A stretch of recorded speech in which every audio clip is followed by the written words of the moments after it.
Hey, Mike here. I just wanted to let you know that you can listen to Dark Poutine early and ad-free on Amazon Music, included with Prime. You're about to listen to a historical episode of Dark Poutine. After episode 149, you will find Scott is no longer with the show. In an effort to maintain continuity and offer listeners as many episodes as possible, we are leaving the episodes in which he co-hosted intact. Thank you.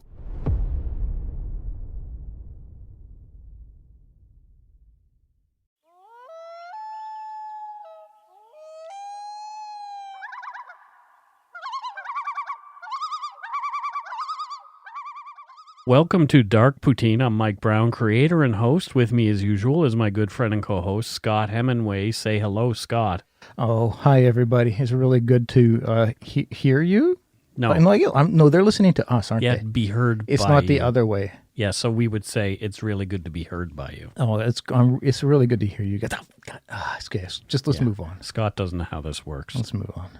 The views, information, and opinions expressed during the Dark Poutine podcast are solely those of the producer and do not necessarily represent those of CuriousCast, its affiliate Global News, nor their parent company, Chorus Entertainment. Dark Poutine is not for the faint of heart or squeamish. Listener discretion is strongly advised. We're not experts on the topics we present, nor are we journalists. We're two ordinary Canadians chatting about crime and the dark side of history. Let's get to it. Put on your toque, grab yourself a double-double and an Nanaimo bar. It's time to scarf down some Dark Poutine. Yum, yum.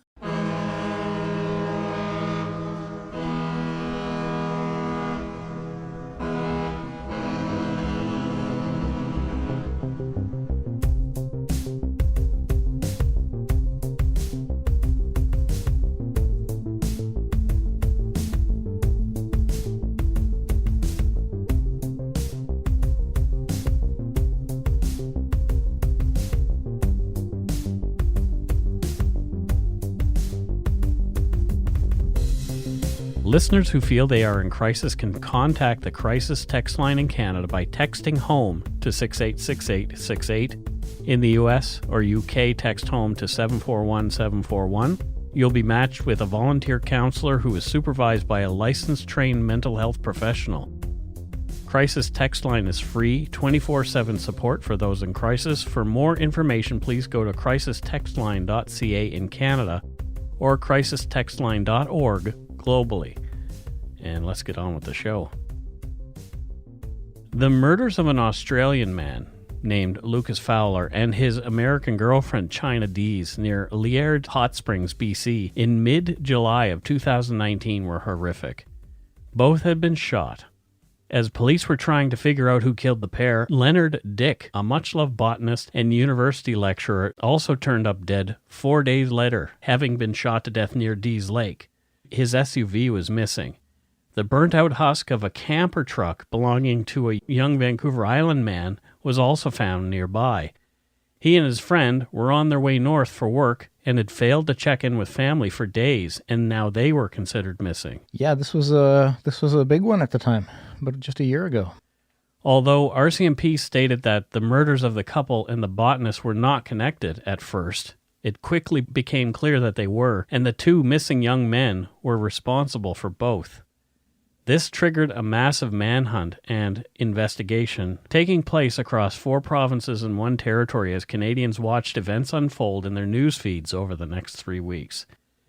This is episode 128, The Murders of Chynna Deese, Lucas Fowler, and Leonard Dyck. Yeah, this was one where everybody's kind of glued to the media as it's happening. Yeah. Everything was just unfolding in real time, getting constant updates, and it was just a crazy. And things were happening so fast, people were getting confused about things. And we'll get into that as we go along.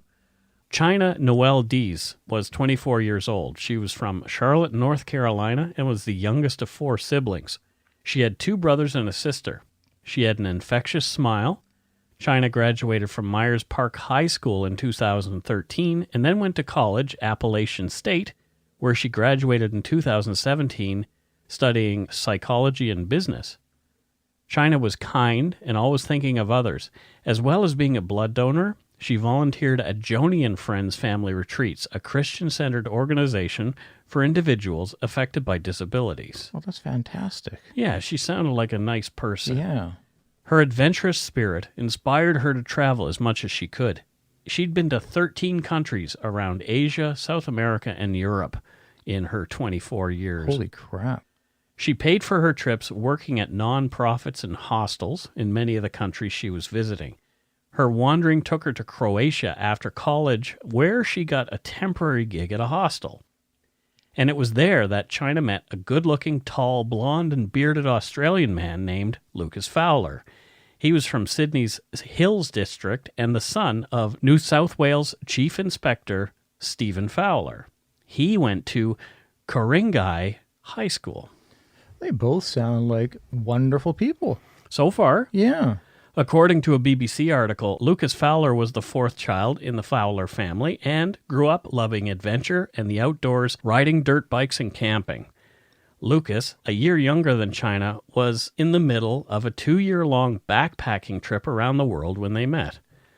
The pair clicked pretty much right away, and it was clear to everyone around them that they were deeply in love.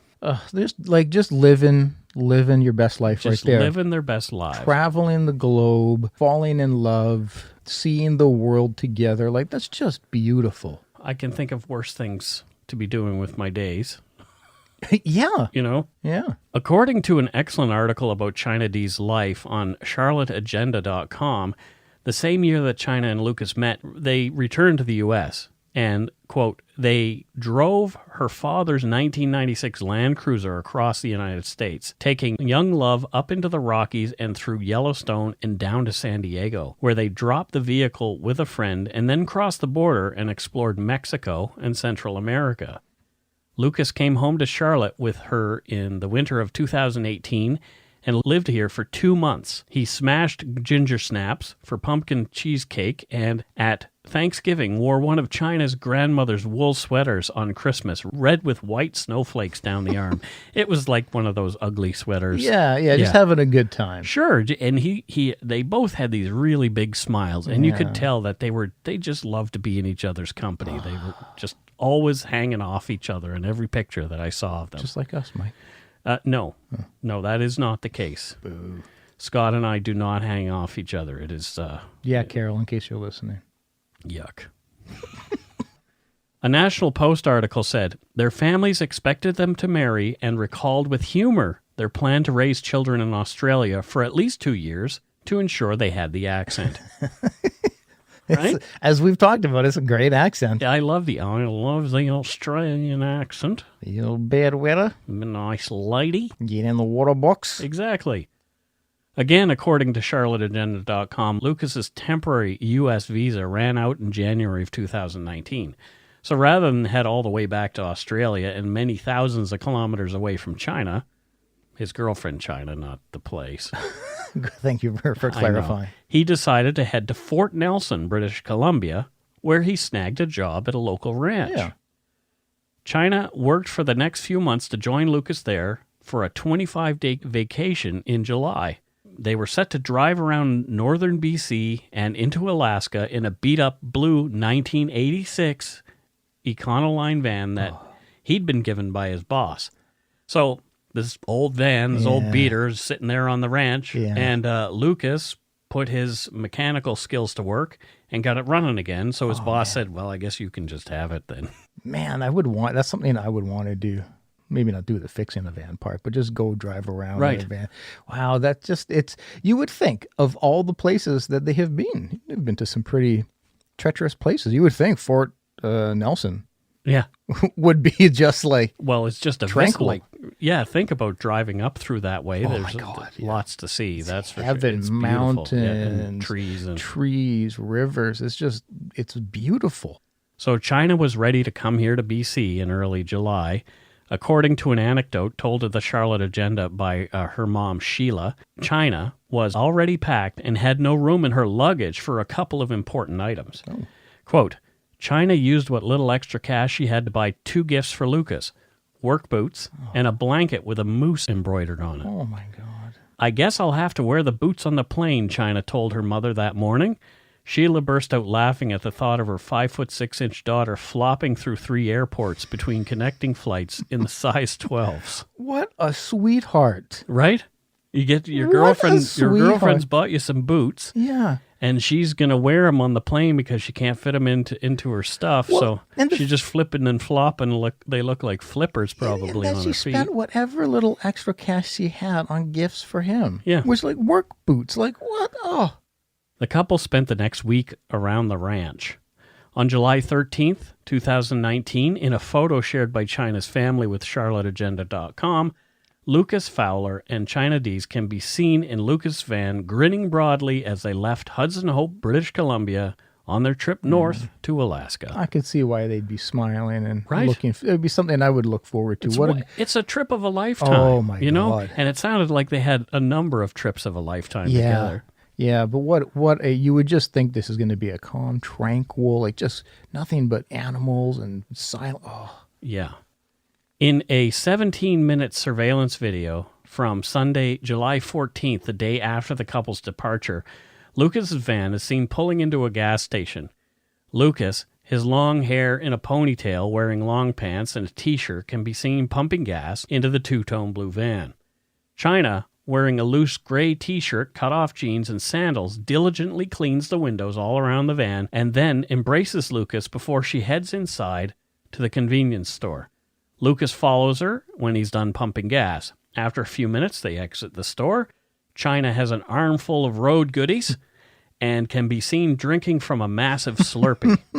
The pair climbs into the van with Lucas driving, and it pulls away. I want to be them. I've had a lot of trips like that. Carol and I will do that kind of stuff. We get our road goodies, we get our junk food, our sugary stuff to keep us awake, like all those kind of things. Mine have usually been with Martin. Oh, really?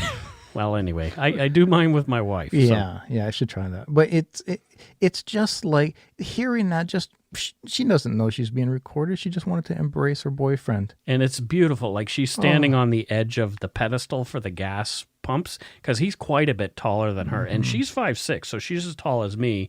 And I look every picture I see of him, he's got to be at least 6'4". Like he was a very tall, lanky, tall man. Yeah. And so she got up on top of this thing and gave him a hug, like standing on her tippy toes. my heart.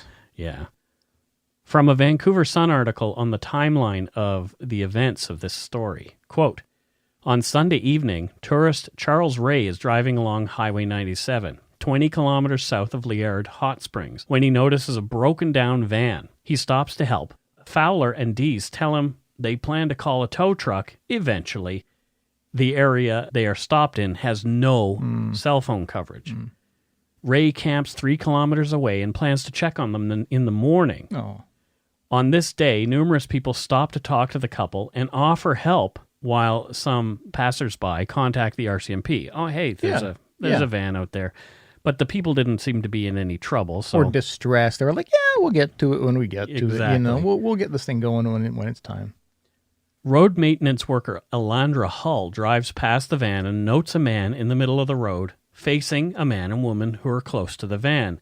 They seem to be in a heated conversation, but we're not sure who that person is. Mm-hmm. The couple was last seen alive around 7 p.m. that evening. At 6:20 a.m. on July 15, 2019, a semi-truck driver sees a blue van on the side of the road and notes the back window is smashed out. He pulled over and got out of his truck. As he walked around to the back of the van, he was shocked upon seeing 2 bodies, a tall, bearded blonde man and a blonde woman, in the ditch 3 meters from the van. The bodies were cold, having been there for a while. Others arrive on the scene to assist. As the area is out of cell phone range, one person volunteers to go and call the police, and RCMP are contacted at 7:22 a.m. Oh, wow, that's quite an hour And it took to get to where they can. Oh, my God. And they wow. didn't. The RCMP were not able to come for another 4 hours. That poor apparently, person who stayed Yes. with, like, just, I mean, they, for what they're having to see and witness. And whoever did this, I just want to destroy already because of that love and beauty and those 2 good people. Mm-hmm. Like, somebody just stopped that. just stopped that love and that joy and happiness. And Police found the pair about 5 meters apart from each other. They'd been shot to death. Both of them had multiple entrance and exit wounds. From RCMP documents, quote, police conducted an extensive search of the crime scene and surrounding areas. Various items were seized, including unspent and spent cartridges with the head stamp 101 and 75. The crime scene exhibits were sent to a firearms lab for examination. The number 75 is a date stamp that indicates the ammunition was manufactured in 1975, and the number 101 refers to the factory where the ammunition was produced. Oh, wow. The seized ammunition was deemed to be 7.62 39mm caliber.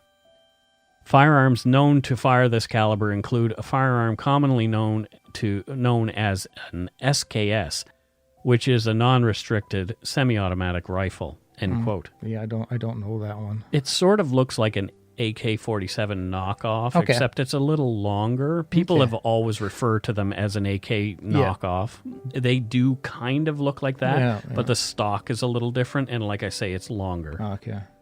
The RCMP Major Crimes Unit came in from Prince George and set about trying to identify the dead couple and figure out who had killed them and why.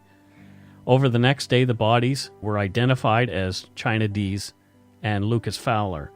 Their families were notified, and later their names were released to the public with more pleas for information. Oh my God, getting that call.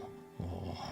Yeah, especially, both parents are in different countries. Her parents are in the U.S., his parents are in Australia. His dad's a cop, so he knows exactly what this all means. Yeah, oh my God. A sketch was made of the bearded and dark-haired man who the couple had been seen apparently arguing with the day before. Police held a press conference releasing the sketch as a person of interest. Here's some global news audio of news coverage of the victim identification, and audio from a local resident, Carrie Hawryluck, telling of her husband's sighting of Chynna and Lucas sitting by the side of the road. The family of one of the victims will be arriving here at YVR, bound for northern BC as this investigation continues to unfold. We do know the identities of the victims. They are Chynna Noel Deese of Charlotte, North Carolina, and Lucas Robertson Fowler of Australia. The pair were found dead Monday on Highway 97, about 20 kilometers south of Leonard Hot Springs. It's not clear why they were up there, but police believe they were killed sometime between Sunday and Monday. A woman who lives in the area says she saw their vehicle broken down by the side of the road. We just saw their van on the side of the road, and we saw the young couple, and the van hood was up like they had broken down. And they were sitting in some lawn chairs in the ditch. And when I went by, my husband had gone by in his pickup with our two kids about 20 minutes before, and he had slowed down, but he said that the couple didn't really indicate that they were having problems. He said they just were still sitting in their chairs, so he just kept going. Lucas is the son of a high-ranking Australian investigator, and we know his family is en route here, flying through YVR. A blue 1986 Chevrolet van bearing Alberta license plates were located at the scene. We understand that Lucas' family is traveling to Canada and that his family is an active member of the New South Wales Police Force. He is accompanied by a number of police officers from Australia. These investigators will be here to support the Fowler family and will not form part of our investigative team here in Canada. Of course, the big question is why and who killed the pair. At this point, RCMP are appealing to the public for dash cam video, asking anyone who might have been driving along Highway 97 in that area on Sunday or Monday to get in contact with them. That is Stork Global News. Days later, witnesses told Global News of meeting Chynna and Lucas just before their deaths. It just blows my mind that on that same highway there could be so good but yet so evil. Sandra Broughton says she will never forget meeting Lucas Fowler and Chynna Deese. It was last Sunday, and her family was heading home from a camping trip in the Yukon when she and her husband pulled over to help the young travelers. There was a van broke down, and we just pulled over to see if they needed help. They seemed like they kind of had it under control. There was mechanical issues with the van. But they seemed fairly confident and competent. They knew what the problem was. The Brontons continued on to Fort Nelson, only to discover days later the couple was found dead. We went there. We were there to help them, like almost like an angel there to help them in a way, like trying to be good and help them. But yet that same day, the complete opposite of humanity hurt them. I've never had that happen where I'm talking to someone and then suddenly they're just not there. Marissa McKinley also crossed paths with the couple days before they died when they stopped in at the Pink Mountain campsite. We don't really know what to think, so it's just the uncertainty that's putting everyone on edge. And mixed in with the uncertainty, grief for two young strangers described as quiet, kind, and very much in love. The first thing I thought of was their parents. So it would be a pretty tough day for the family. Nadia Stewart, Global News, on Highway 97 near Liard Hot Springs.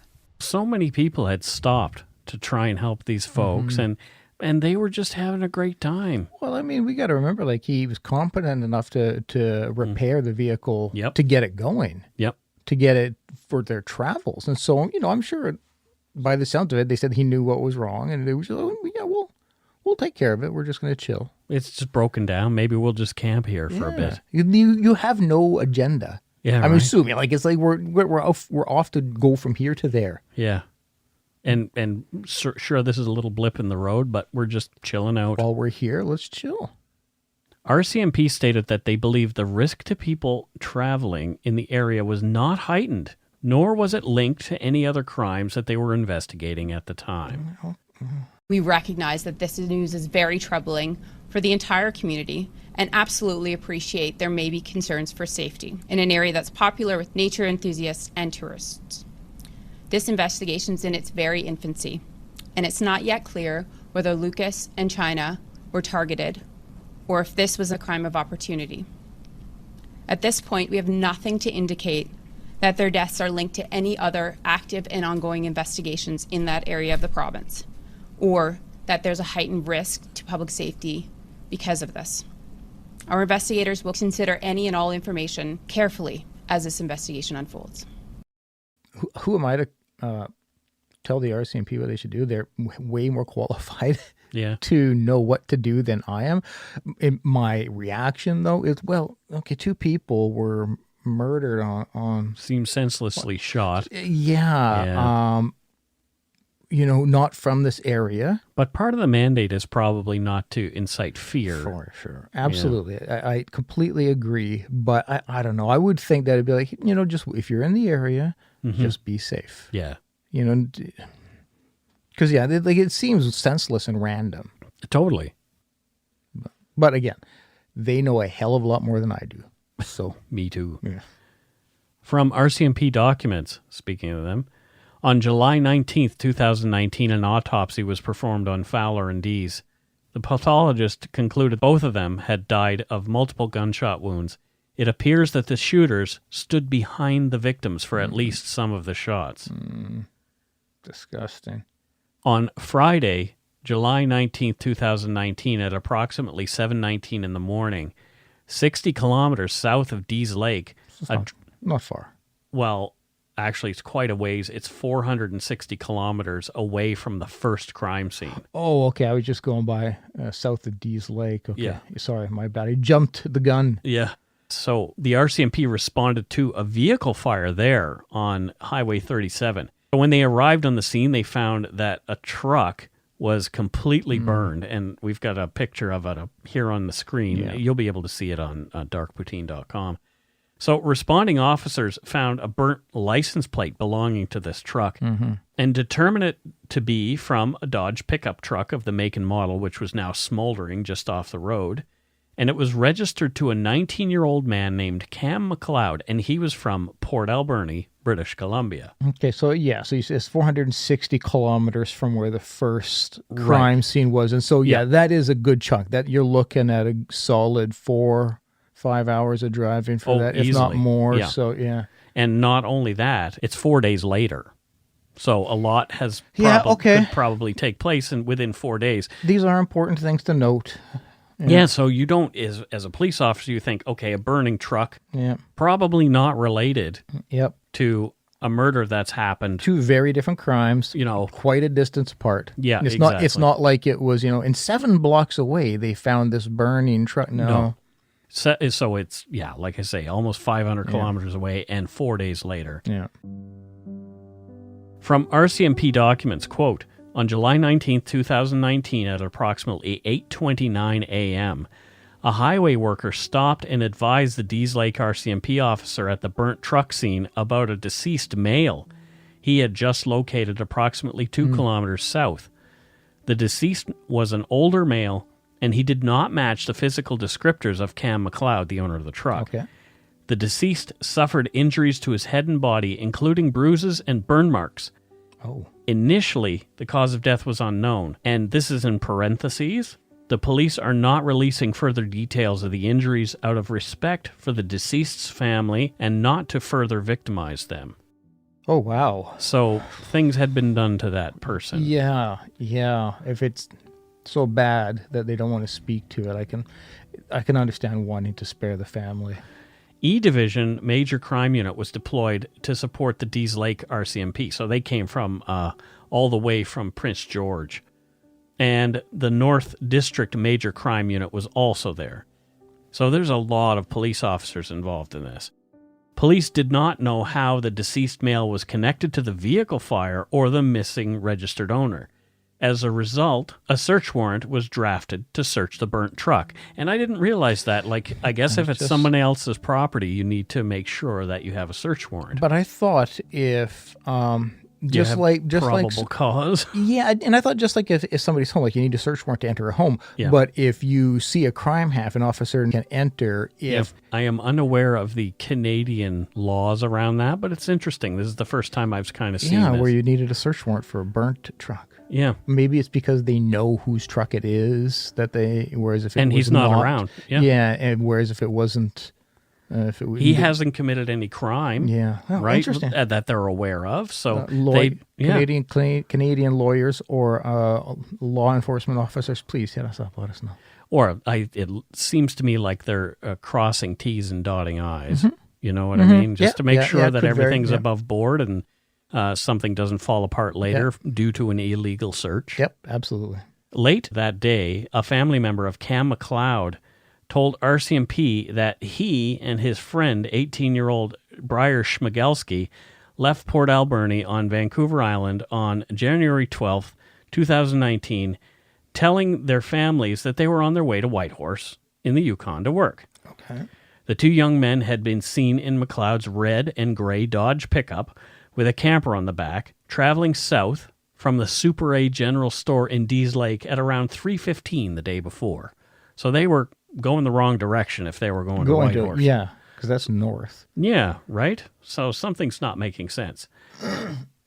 Their families had not heard from them in days. Well, where were they now, and who was this dead man? Nobody knew who the other deceased man was at the time. Were all these things connected? And at first, police didn't have any evidence linking the crime, or the young men, or the other crime far away. They do seem different enough. Mm-hmm. You know, I mean, both murders, but one, the vehicle's destroyed. The other one, it is like they don't even know if the vehicle is connected to the murder that's 2 kilometers away. They have no idea. Yeah, true. Yeah. Descriptions of the two young Vancouver Island men were released. Police wanted to know if they were okay, as they now seemed to be missing. Cam McLeod was described as 6'4" or 1.93 meters tall, weighing approximately 169 pounds or 77 kilograms, having dark brown hair, facial hair, and brown eyes. Briar Schmigelski was described also as 6'4" or 1.93 meters tall. He, too, weighed 169 pounds or 77 kilograms, having sandy brown hair. Both of them were tall and thin. Mm-hmm. That's very thin for a 6'4" absolutely. man. Yeah, I'm currently walking around at about 170, and I'm 5'7". Yeah. And so, so I'm thinking, like, you add a good chunk of it, like that's good chunk of human on top of that. That's beanpole territory. Exactly. Schmigelski and McLeod's family and a few friends told investigators they could not believe the boys were involved in the murder of the man near Dease Lake. They thought the two had to have been victims as well. Mm-hmm. RCMP initially felt there was no link to the crimes, but things soon changed. Later in the day, on July 22, 2019, with the hope of identifying the Dease Lake murder victim, police released a composite sketch made of him. He was a kindly-looking, older, bearded man. And here's where some of the media got confused, because they released one composite drawing of another bearded man, and then another composite drawing of a different bearded man, and some of the media coverage got the two conflated. Oh, no. Yeah, but that was quickly cleared up. Okay, good. From RCMP documents, quote, at approximately 5 p.m., Helen Dyck called police and reported that she believed the composite sketch was her husband, Leonard Dyck. Leonard was a 64-year-old botany lecturer at the University of British Columbia. He left his Vancouver Island residence on July 16th to go on one of his characteristic outdoor research trips in his silver RAV4. Helen Dyck stated that her husband typically slept in his car after long drives. Leonard Dyck's last gas purchase was made on July 18th at approximately 7:46 p.m. This store was located approximately 20 kilometers away from where his body was discovered. So he probably just pulled over at the side of the road and just decided to camp there for the night. Yep. Helen reported that she had not heard from her husband since he last texted her on July 18th. Leonard Dyck's sister, Doris, shared details of her brother's life with the Star's Alex McKean. Leonard was born on July 9th, 1955. He and his sister had grown up in Abbott. There had been 3 other children born between the two, but all had died from an unspecified illness, so Leonard and Doris were tight. He was a protective older brother, albeit a pacifist, like the rest of the family. Oh. So a gentle soul. I'm just going to say gentle giant. From the Star, quote, their childhood pastimes of climbing trees and pretending to be Mission Impossible agents morphed over the years into routine brother and sister outings to concerts and plays. Dyck took a wide interest in music and art, and whenever he learned something new, he was eager to take on the role of teacher so his younger sister could share in the experience. And further on in that article, quote, as a young man, Dyck had a voracious appetite for learning. While studying biology and botany at university, he would draw, play guitar, and travel. He could have done anything. He could have gone into art, music. He chose science because it was the hardest thing, Fleck said. Len loved them all, but he also loved challenging himself, end quote. Who the hell are these people? They're all so damn amazing. Right. Like, wow. Neither of us are remotely that amazing. Oh, no. If I was one of these people, you're like, yeah, you had a show. Did a thing. Yeah, he did. Yeah. Took some pictures. Yeah. His kids are great. Kids are awesome. Eric Friesen, Dyck's cousin from Calgary, set up a GoFundMe page in Leonard's memory.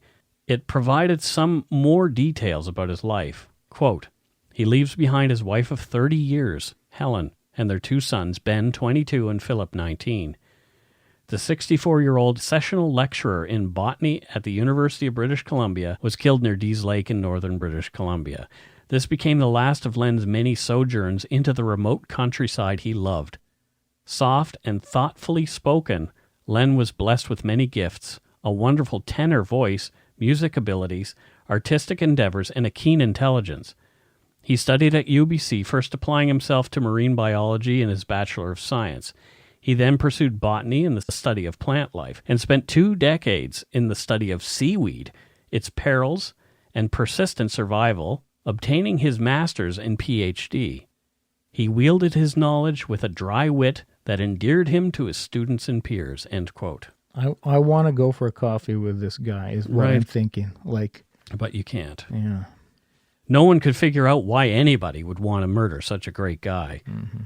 The police were getting more information that would take the investigation in a new direction. And with that, we will take a little break right here. If you're looking for a smoking gun, I can absolutely guarantee you, you will not find it. In October 2001, a series of letters filled with a deadly powder called anthrax were dropped into the U.S. mail system. What started as an unprecedented case turned into an unsettling mystery. Who sent these deadly letters? And why? From Campside Media and Sony Music Entertainment, I'm Josh Dean, and this is Cover Up Season 4, The Anthrax Threat. Available now.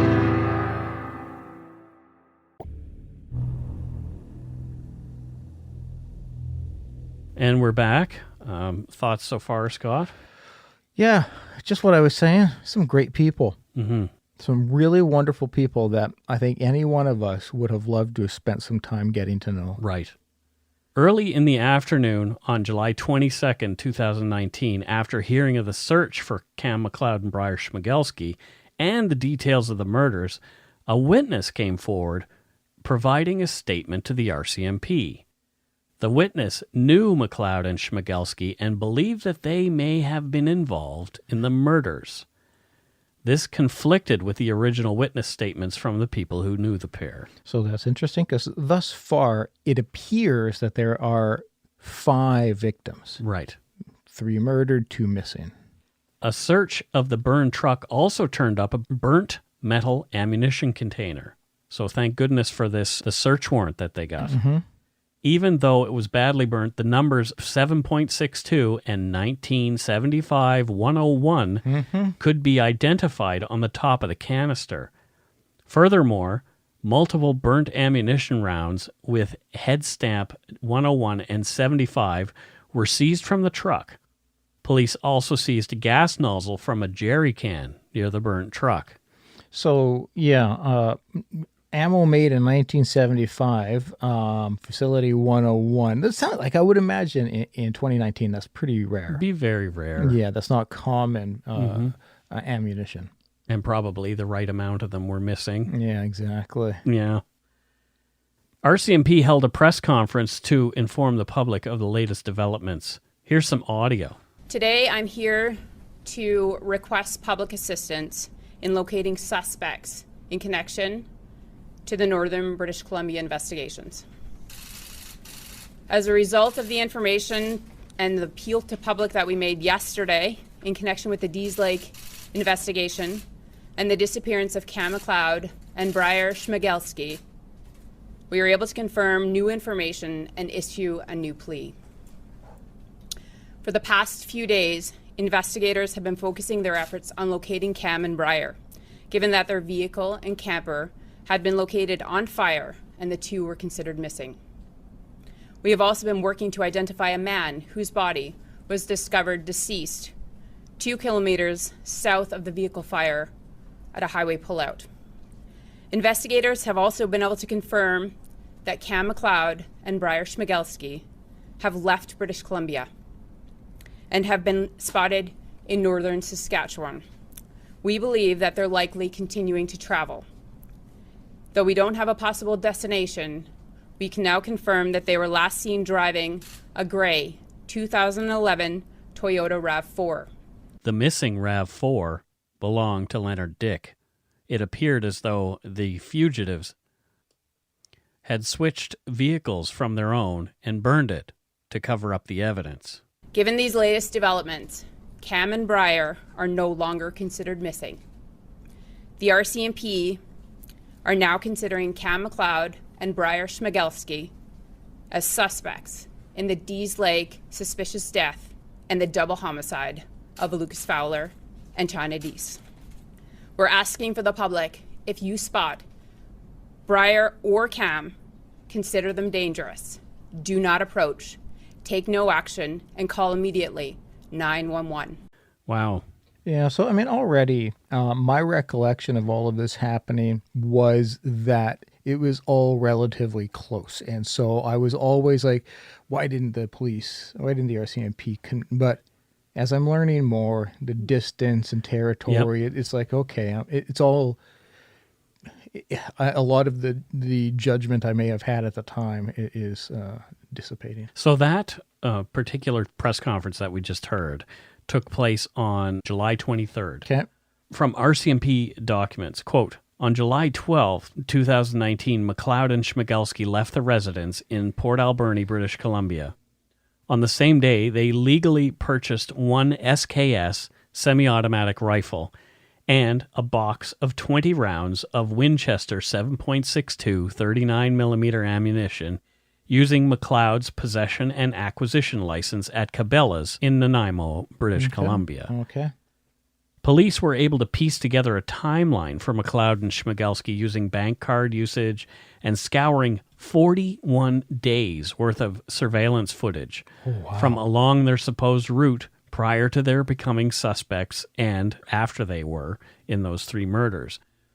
It put them in just the right places, in just the right time frames, to have committed the cold-blooded crimes. They had in fact gone to the Yukon after murdering Lucas and Chynna, but had turned back toward their fateful encounter with Leonard Dyck. Oh, that's fascinating. There had almost been a 4th victim. Oh. From RCMP documents, quote, on July 17th, 2019, at approximately 11:40 p.m., Ken Albertson, a photographer from Alaska, was driving westbound on the Alaska Highway and pulled off the road into a pullout to take a nap. This was located approximately 30 minutes west from Haines Junction, Petro-Canada, and 2 hours, 10 minutes west of Whitehorse. Okay. Within 5 minutes of being parked, a truck with a camper drove past him and stopped about 50 yards ahead. An unknown male got out of the passenger side of the truck holding a long gun. The male walked toward the tree line and started moving toward the witness in a tactical or hunting stance. Jesus. The truck also started driving slowly toward the witness. Mr. Albertson drove away from the armed male and drove past the truck. The driver covered his face with his hand, and Mr. Albertson was not able to see his face. Although he described the truck as being a white GMC at the time, the location and male descriptions fit McLeod and Schmigelski. Mr. Albertson made the report to police on July 21st, 2019. They were hunting people, is what it sounded like. Yeah, that's like, wow. To know that you were so close to death. Yeah, and he wasn't making it up because he reported it before they were even considered suspects. Yeah. On July 21st, they weren't considered suspects until the 23rd. So, oh, wow. On July 19th, 2019, the day of Leonard's murder, surveillance video showed McLeod and Schmigelski purchasing gas and other items, including a crowbar and electrical tape, at a Vanderhoof hardware store. They were driving Leonard's RAV4. They were headed east and began to cover a lot of ground. On July 20th, they bought gas in Fairview, Alberta. On July 21st, they were in Meadow Lake, Saskatchewan, and then hours later in LaRange, Saskatchewan. They went to a McDonald's in Thompson, Manitoba on July 22nd.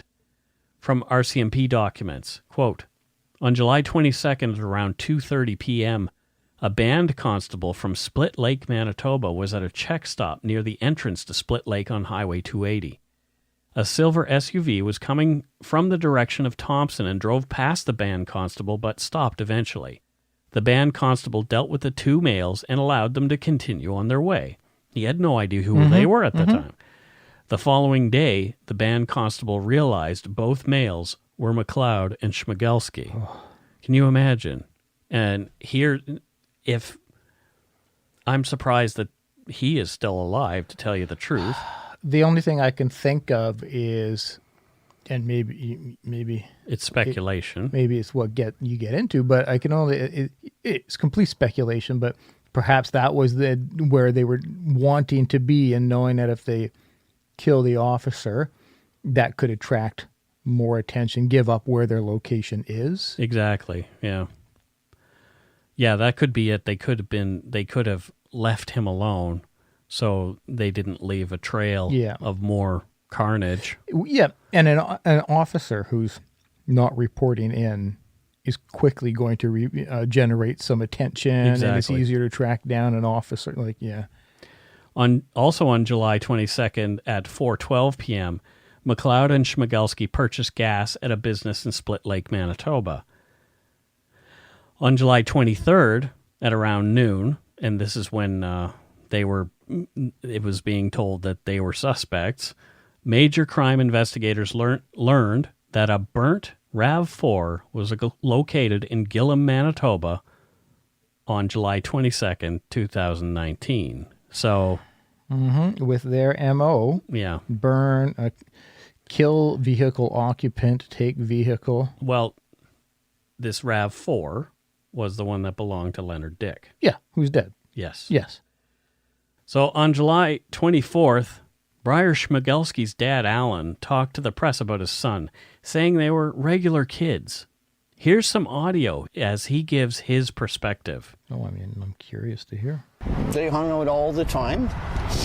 Briar never had Cam stay at his mom's house or his grandmother's. It was always at Cam's place, or they had a few other close friends, and they'd have their campouts and all that. I don't know much. I don't want to offend Cam's family, okay? So I know they're hurting as much as I am. I know they're very confused. All I can say is my son did not have any real guns. My son did not have a vehicle. My son does not know how to drive. He was very introverted, and he was very heavy into video games. When he came and worked for me for the summer, I didn't pay him. I just had a very expensive custom-made computer for him, which he was quite content with. You know, he wasn't into the ones where, you know, you have your machine gun and go shooting people. It was more into strategy, where you move your troops here and there. So his influences haven't been good. His influences have been YouTube and video games. They never got in trouble with the law. They never got into fights. You know, they were just hanging out and having a good time. They weren't scrappers. They weren't cursers. You know, they didn't go play Mr. Man like Macho. No, they were just everyday, regular kids. But both of them have to have a lot of pain inside. Both of them. They had told me that the Walmart jobs just weren't cutting it. They were going to go to Alberta and make some proper money. I believe that's what they were going to do, and I was absolutely flabbergasted to learn that 2 days later, and I found this out from the paper, that they were up in the Yukon. But initially, it looked like they were victims as well, right? Initially.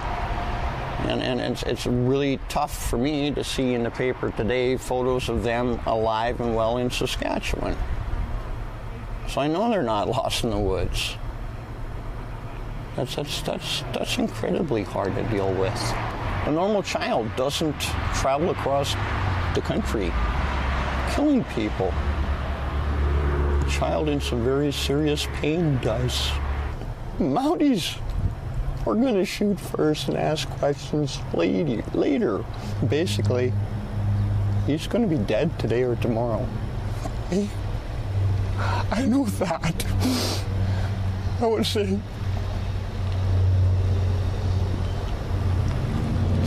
rest in peace, Briar. I love you.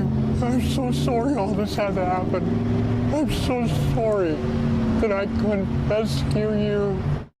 What I'm hearing is a parent that's confused and doesn't want to believe that their son is capable of such a thing.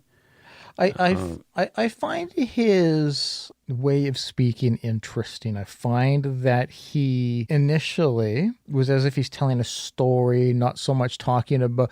I would be expecting a lot more pain at the beginning. We definitely heard sadness at the end. And I also understand as a parent, you want to believe in your child. Mm. You're his parent. That's your world. Yeah. You're going to speak to what you know, and want to try to defend your child. So it's really, I just didn't feel completely comfortable hearing him talk, because it was... Well, it's an uncomfortable conversation for sure. For sure. And it was off the cuff. It wasn't a planned statement from him. So. And you're just finding out that your child is likely... accused of 3 murders. Yeah, and so that's going to shock you. And now being hunted by police, yeah. He may have just been like... Because we tend to do this when in difficult, stressful times, we're just thinking out loud. Stream of consciousness. Yes, that could have been just what's, Ellen, you got a really good computer, so that's how I paid it, because you're just speaking as your thoughts are coming out, and it was weird though. Well, Madison Hempstead, who went to school with Briar Schmigelski, shared some disturbing revelations about her former classmate with a Global News reporter. Let's hear from Madison. Yeah, please. I don't want to be rude, just kind of like a weird kid. He didn't really talk to anyone super to himself. But when he did talk to people, the things he said were kind of scary, I guess. I never really thought anything of it until now, because we all thought he was just trying to make jokes, make people laugh, because he didn't have very many friends. But I know there was times he would tell me and my friends ways he wanted to kill us, and then himself, which is scary. One of my friends also commented on Facebook. All our comments keep getting deleted though, saying that Briar said he wanted to kill his whole family. All he ever said to me was how he wanted to kill me and ways he would do it. And he would say things about how he would cut our heads off, and then he would take a gun and put it in his mouth and shoot himself in front of us. Pretty detailed stuff.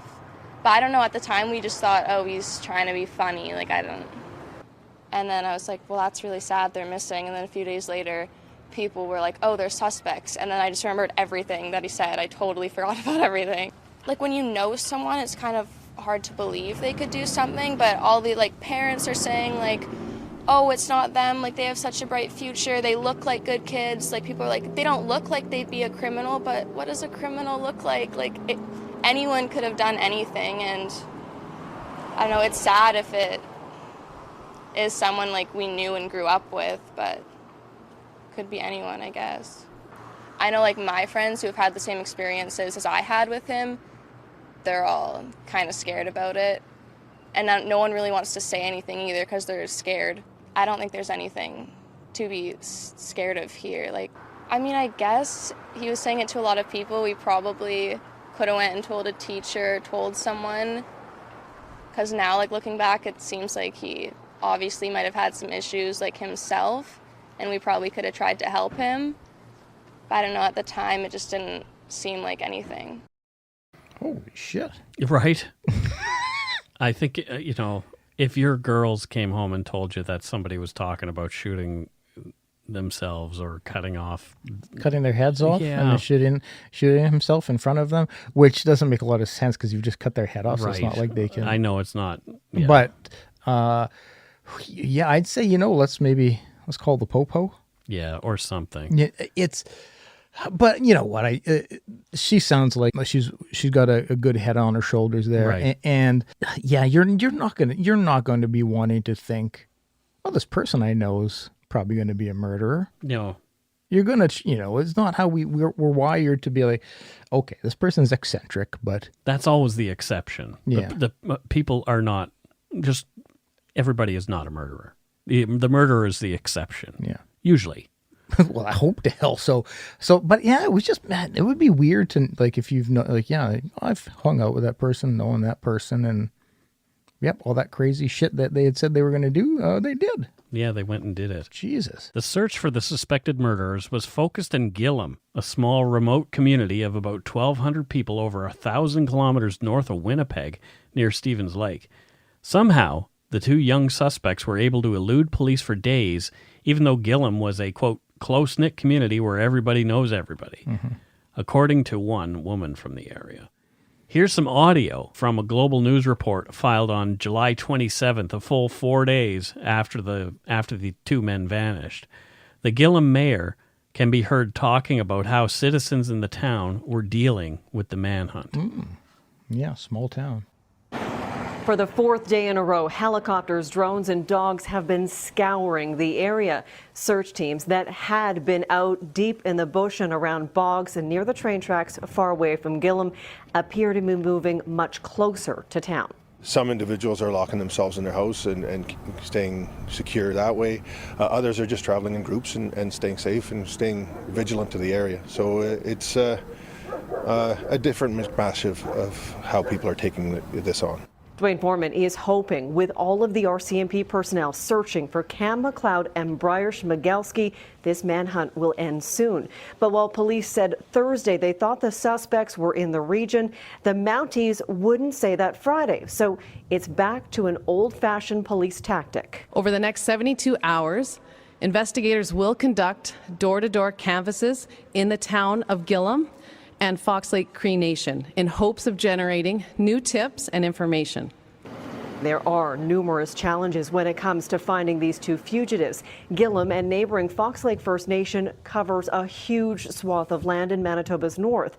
Police are being challenged not only by the terrain, but also by separating fact from fiction. Make sure that none of the false news stories that are flying out there are circulating. We just want the facts. Rumors dilute the information pool, wasting precious time and manpower. RCMP report receiving more than 120 tips in the past few days. The hope is that by speaking personally with people, better tips can be generated. Cam McLeod and Briar Schmigelski may have changed their appearance. It is possible that someone may not have been aware of who they were providing assistance to and may now be hesitant to come forward.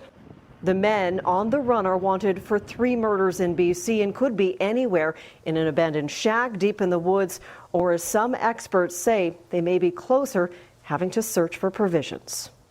So, yeah, they had them cornered. They had to have. Mm-hmm. It would have been, unless somebody had driven them away in some other vehicle, and there was no other people missing in Gillam or anything like that. So how would they have gotten away otherwise? There were no cars gone, no stolen vehicles, nothing like that. Yeah. It just comes down to old gumshoeing. Yeah. Just getting your boots on and heading out and tracking them down. A private celebration of Chynna's life was held at 2 p.m. on Saturday, July 27th at the New City Church in Charlotte, North Carolina, USA. Chynna's obituary reads in part, Chynna was a loving, free spirit who traveled the world. She had a genuine passion for the well-being of all people, their cultures and new experiences in general. Her loving, charismatic, and bubbly personality created a space in this world for genuine relationships to form. She always had a positive outlook on life and unfailingly brought joy to all that came in contact with her. The communities in northern Manitoba were kept in suspense for another week and a half. In the meantime, Lucas Fowler's family released a statement as well.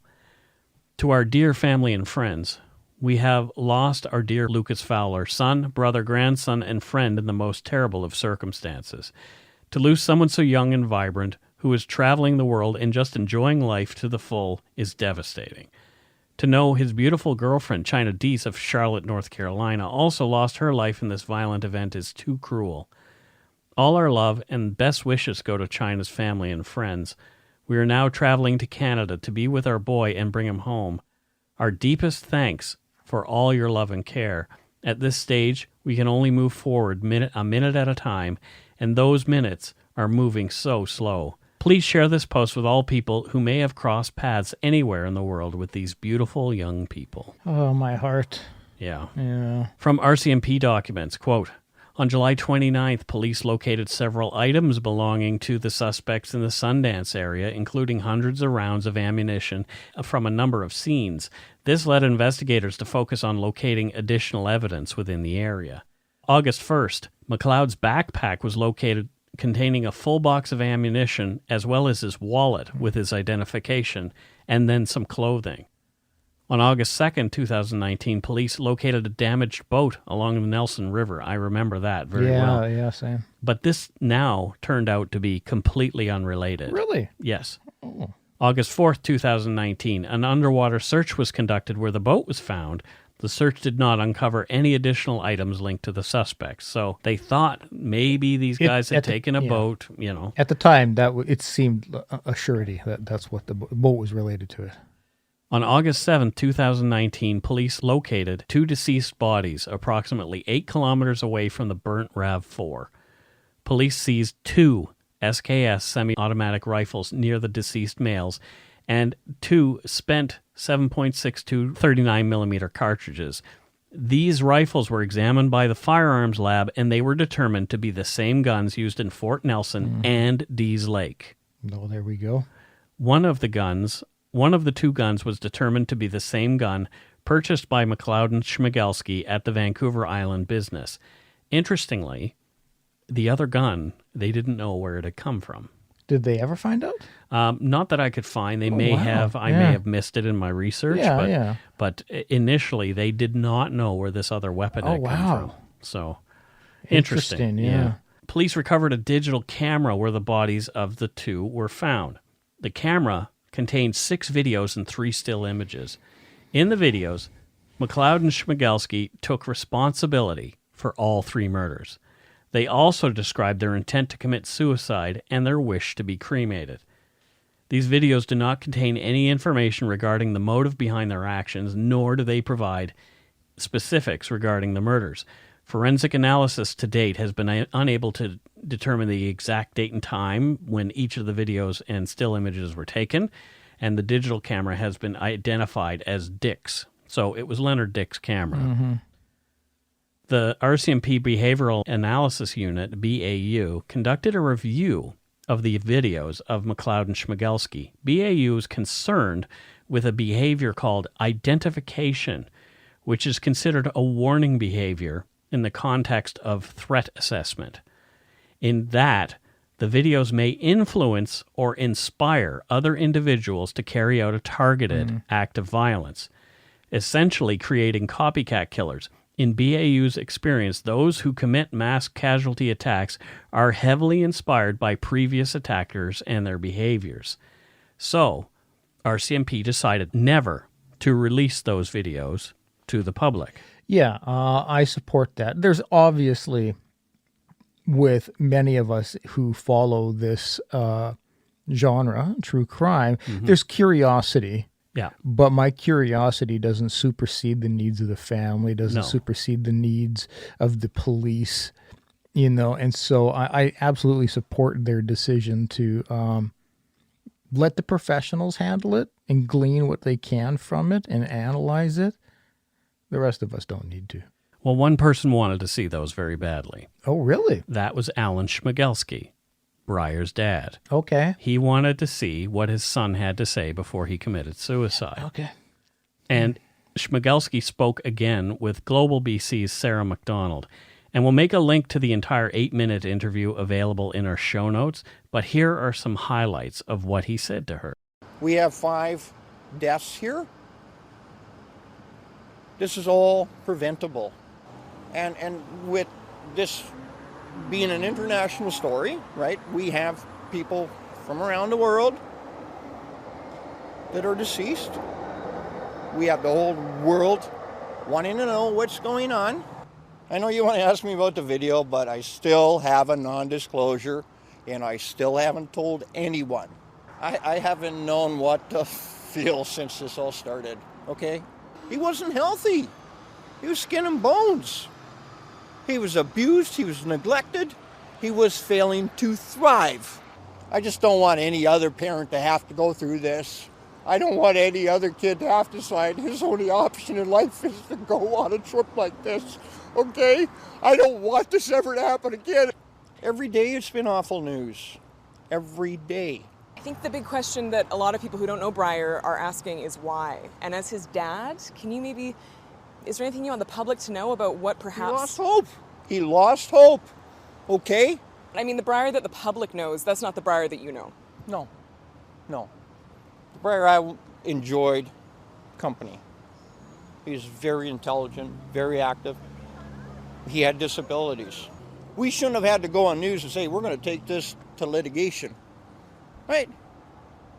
Why? Why do they treat me that way, and they've done it since the start?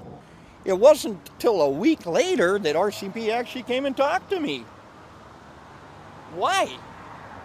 Have you shared the frustrations that we have had with, we feel like we're not getting a lot of information about even cause of death, stuff like that? You have no idea my level of frustration. Okay, if you're frustrated as the media, how do you think when this is my little boy that I dearly loved? How come they didn't talk to me? Maybe I could have helped them if they would have admitted that I exist. Yeah, definitely somebody who's very going through a lot. Yeah, he's in a lot of pain over that, for sure. The one thing that strikes me with both of the audio that we have, both interviews that we have with him, He's talked multiple times about how his son was lost and his son was, strayed on, he wasn't provided with what he needed to in life. And as a parent, I'm sitting there thinking, well, yeah, that isn't, as a parent, isn't that your role? But I'm sure there are family dynamics that we don't know about, and who raised him and this and that. But to me, my initial thought was like, well, yeah, as a parent, you're the one whose job it is. But again, not knowing those we don't know specifics, the ins and outs because family dynamics are very specific and unique to the household, and is really difficult to say. But that was definitely a man who is in a lot of pain. I certainly wouldn't want that video or the videos released. I don't know why he does, but he's seen it. I haven't. He's in a lot of pain, and I empathize with that incredibly. He's a victim too. His son was his son is gone. His son is gone. He's going to be thought of, people are going to think negatively about it's a shitty situation for him too. But yeah, it was interesting. They're not here to explain. People have had to speculate on the motives of these young men. Yeah. Some sites have suggested the information that RCMP is holding back is that the two killers might have identified with a specific group. People have found photos of Breyer, for example, in military garb, holding weapons, and in possession of Nazi memorabilia. Okay. Perhaps they were white supremacists identifying as Nazis. Who knows? Yep. Others, one site in particular that I'm not going to name, mentioned that they may be incels, but I couldn't find any other confirming evidence of that. So that's why I'm not mentioning the website. But who knows? That was the first thing I thought of when the RCMP had said we don't want to incite other people to, and I do remember that's in that community, in the incel community, that they really are inspired by other people who have done bad things. It all started with that Elliot Rodger piece of crap. That's exactly who I was thinking. He's like a god in that community, and so that my initial instinct by what they were saying is, Yep. Well, I guess, like I say, we will never know. But here again, we have two angry white men who left a path of pain and senseless destruction in their final days. Yeah, we're good at that. Oh, wow. That's it for this week's case. Yeah, that was good. I mean, that's still a fresh case in my mind. But, there was a lot that I got from this that I wasn't aware of. Like the fourth possible victim. The actual distance. I had always thought, well, this has happened within miles of each other, kilometers of each other. But no, it was so it makes a lot more sense as to why the police weren't immediately thousands. They had driven thousands of kilometers. Yep. And so because initially it's like, why aren't you linking these two? I mean, come on. Yeah. But no, that's a huge span of distance. All right. So let's do some voicemails. It looks like we have a couple. Okay. All right. Here is one from, look. It's somebody from Nova Scotia. Oh. I always love it when someone from Nova Scotia leaves a voicemail, just because. You really do. So I need to download it I'll just play it. Hi there, Scott and Mike. It's Denise calling from an atypically hot and steamy Dartmouth, Nova Scotia. I just wanted to send a voicemail thank you for your podcast. My dog and I have been powering through it during work-at-home isolation. You've done a fine job keeping us company and entertained. We always look forward to your next episode, and we powered through the entire catalog over the past several weeks. This is the point in the voicemail where I might suggest some cases for you to look into, but don't worry, I sent a detailed email to that end. In closing, go shit in your hat, and then wash your hands. We're in a pandemic, for crying out loud. Thanks, Denise. Thank you. Yes, and I did get your email, and I may not have responded yet as of this episode. What could you possibly be busy doing, Mike? Only everything. Writing a book? Yeah. Yeah, there is that. It's God, I wish pets counted as downloads. pets. Yeah, because people are, oh, listen to it with my dog, listen to it with my cat. Like, oh, I wish that counted as a download. If it was the more ears, yeah. Like even if the ears are Sergeant Barkenstein feline or canine, he counts. Barkenstein. Yeah. My Sergeant Barkenstein. He counts as a listener. Here's another lumberyarder, actually, who just wanted to say hi. Hey, Mike and Scott. It's James Cox calling. Long-time fan, first-time caller. Just wanted to say thanks, gentlemen, for everything you do with the podcast. I enjoy listening to you guys every Sunday. It's the highlight of my week. Go take a poop in your toque, gentlemen. Have a great day. Bye for now.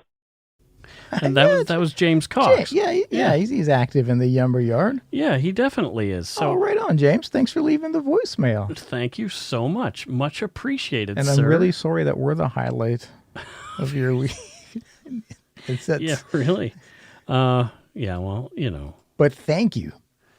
So people like us, Scott. They do. It's nice. They do. It's nice. They do. It's nice to be liked. It's not nice to be disliked. After living the vast majority of life, like, do people even care that I'm here? Do people know I'm alive? It's nice to get some kind words.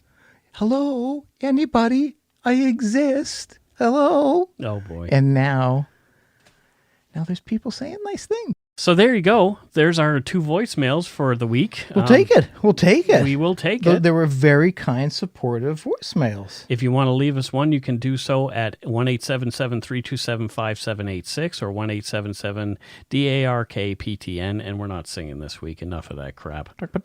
Exactly. So if your call stands out, we might play it on the show. Let's have a look at some Patreon. Now it's time for some Patreon shout-outs. Oh boy, oh boy, oh boy. Woo! Scott's favorite part. Woo! I get emails every week from people who say, I normally don't listen to Patreon shout-outs at the end of any show, but you guys just seem to make it really funny. And that's the... This was absolutely not... I don't know what made me suddenly start... getting into detail with all these people I know. Right. But it's fun to do. I'm glad people like it. Yeah, these people are really enjoying themselves. And because I totally get it. I would only listen to shout-outs if I was expecting to hear mine. Right. Well, yeah, that's just the way you are. Yeah, I'm a selfish bastard. No, but it's just an extra piece of the show to me. Mm-hmm. It's just as fun.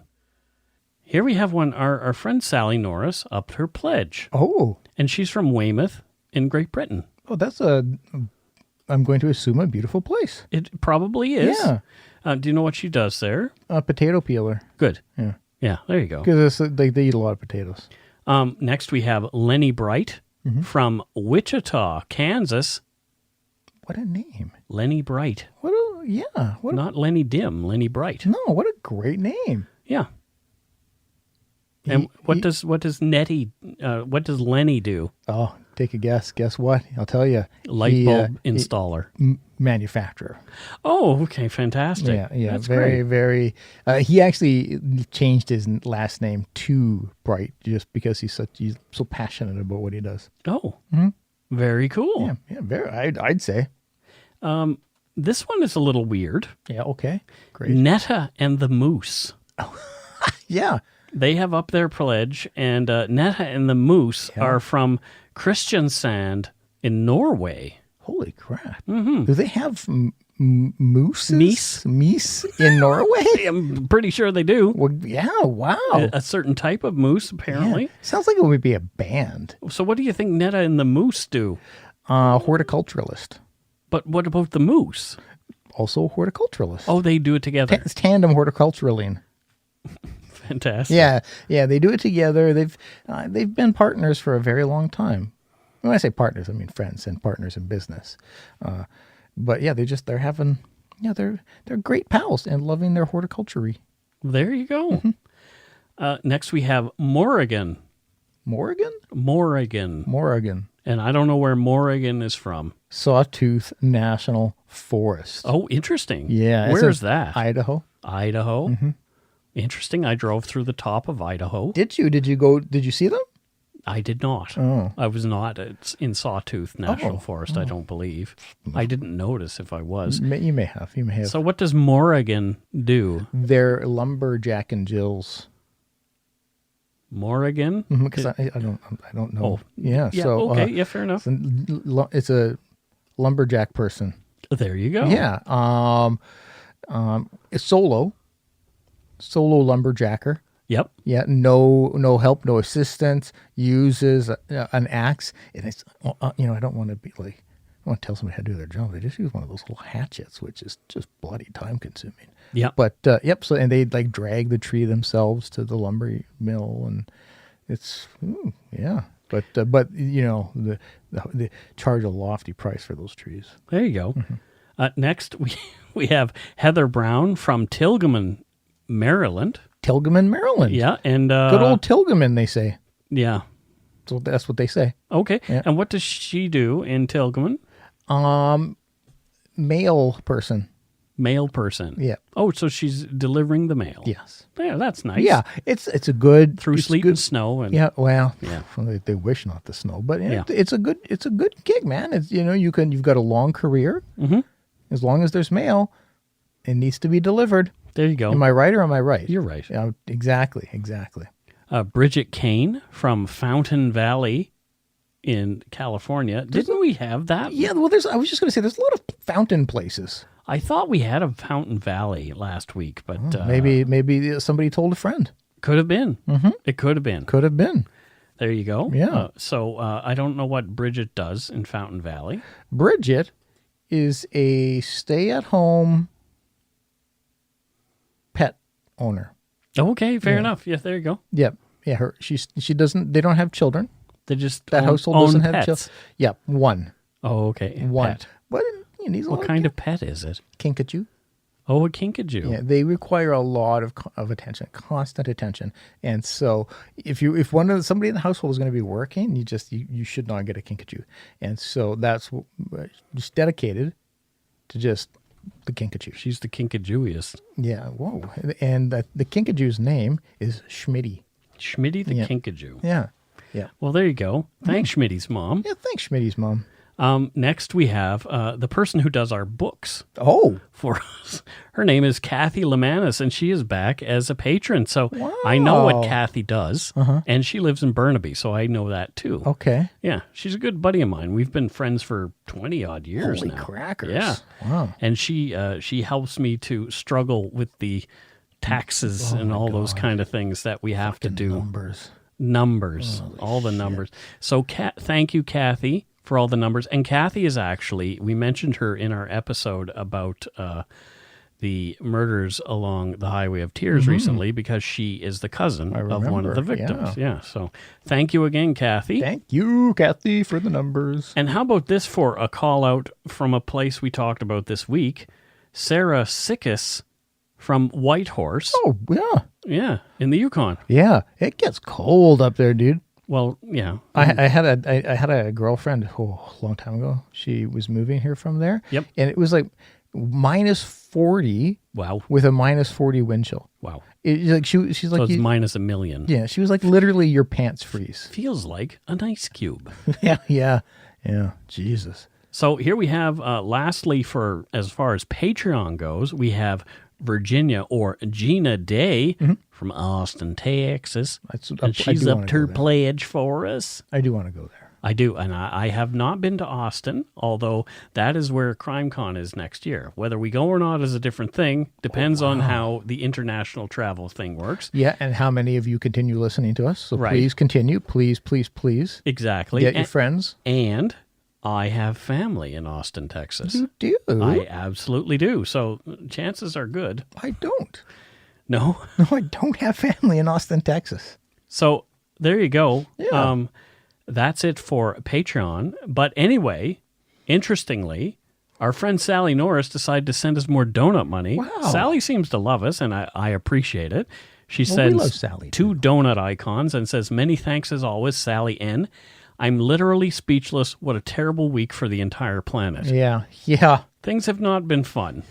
It has been. I had a very, very wonderful but powerful conversation with my 10-year-old today about systematic racism. Systemic racism, Black Lives Matter, protest.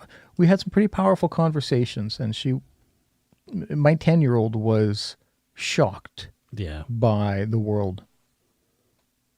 So I pretty much traumatized her. There you go. Yeah. So thank you all to our patrons, past and present. Pleasant. Well, you are pleasant as well. For your pledges. And due course, our lovely Donut Money donators. I love you because the donuts are good, even though I'm trying to lose weight now. 3 pounds this week, I hear. 3 pounds. Yeah. Way to go. That's awesome. 3 whole big pounds. It's fucking awesome. Well, we'll see. We'll see what happens by next February, because that's kind of my goal. I think it's a ways away. 3 pounds a week is really goddamn good. Well, I'm not going to measure it by that. I'm just going to keep doing what I'm supposed to do. Yep. I am practicing some cognitive behavioral therapy around my eating. Okay. Wow. So it's an interesting thing. It should be an interesting few months. So thank you again, folks, for supporting our show. And there will be probably less of me to support as time goes on. If you don't already, it would mean a lot to us if you subscribe to the show. You can easily find us on iTunes Podcast, Stitcher, TuneIn, Spotify, or wherever you get your on-demand audio. Check out our website, darkpoutine.com, for show notes. Give us a like or a follow on Facebook and Instagram. Just search for Dark Poutine. Most importantly, thanks for listening, and tell your friends about us. Word of mouth is a powerful thing. Until next week, don't forget to be a good egg and not a bad apple. Bye-bye, everybody. Goodbye. Wee! It's Billy again. It's Billy. Oh, sweaty ears. I got a bad case of sweaty ears.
Hi, it's Shauna, and I might be a bad parent because my kids think French fries are vegetables. Hey, it's Ryan, and I might be a bad parent because I went out for wings when my wife was in the hospital after giving birth. Johnny here. I might be a bad parent because in my house, the tooth fairy gives pocket change. But we're not alone. Len emailed us and said his 6-year-old daughter's Tarzan moment going from love seat to lazy boy by curtains made him more proud than any dance recital. And Andy left his 2-year-old at the rink. All right, guys, I'm sure we're not alone. Like Andy's kid. For stories and confessions like this, make sure you check out our podcast. It's called Bad Parents, and it's available wherever you get your podcasts. I left a glove at the rink.